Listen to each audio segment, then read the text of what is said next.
এক সুন্দর পদ্মপুকুরে বাস করত এক শক্তিশালী হাতি, গজেন্দ্র।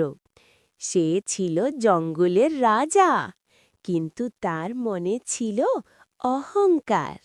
একদিন সে পরিবার নিয়ে জলে নামল।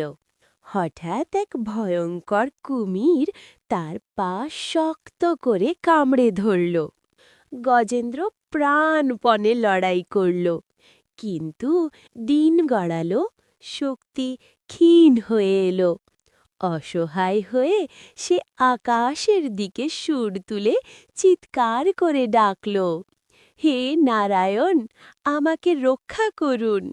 ভক্তের এই আর্তনাদ শুনে সঙ্গে সঙ্গে ভগবান বিষ্ণু তার প্রিয় বাহন গরুরের পিঠে চড়ে ছুটে এল। গরুর, আমার ভক্ত বিপদে আছে, চলো তাকে উদ্ধার করি।